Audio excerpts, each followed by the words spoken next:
Хотын цагаараа бүтэн жилийн улсын төсвөөс дутуугүй хэмжээний мөнгөний санхүүжилт авдаг.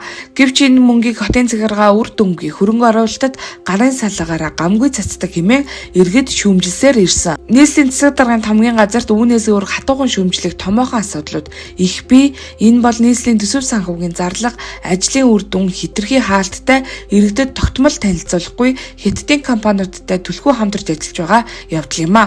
Өнгөрсөн жил нийслэл бие даасан бонд гаргах эрхээ авч 500 тэрбумын бонд босгосон. Ирэх онд мөн л 275 тэрбумын бонд гаргахаар болжээ.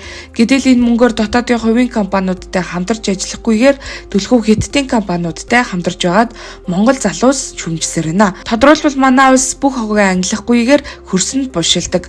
Үүнийг хөрсөнд буршлахгүйгээр шатаад эрчим хүч үйлдвэрлэх төслийг Нанова Грин Энержи Монголиа компани залуус хэрэгжүүлэхээр бэлэн болжээ.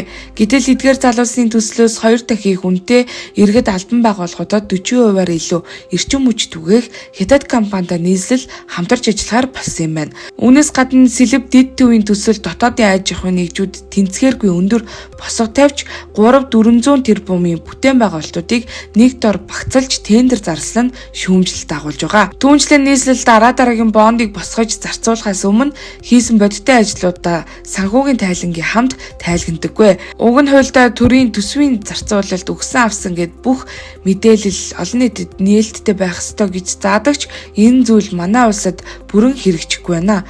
Улсын байгууллага тэр дундаа нийслэл төсвийн зарцуулалтын тайлангаа шилэн данс гэх нэрийдлэр хэтэрхий ерөнхий утгаар том дүнгээр бичсэн байдаг.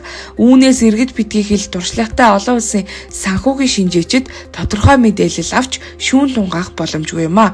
Эдгээр олон асуудлуудаас хамгийн ноцтой Нямбатар хотын даргаар ажиллаж эхэлснээс хойш нийслэлийн иргэдийн төлөөлөгчид тэрбум механизмын өндөр дүнтэй төсвөө хаалттай хилцдэг болсон. Үүнээс бол жил бүр эвдрээгүй бордорыг хэдэн төгрөгөөр аль компаниар солиулдаг гих мэдийн энгийн мэдээллийг асар туршлагатай сэтгүүлчид мэдэж мэдээлж чадахгүйд хүрсэн юм а. Нямбатар ба түүний туслахад өдөр бүр гудамж талбайд цас цэвэрлэгээ, орон нутаг руу шахмал түвш тээвэрлсэн зөрчлийг илрүүлсэн тухай газар дээр нь шууд дамжуулалтаар шуурхаа мэдээлдэгч хамгийн чухал санхүүгийн тайлан нийтэд ил тод харуулж чадахгүй байна.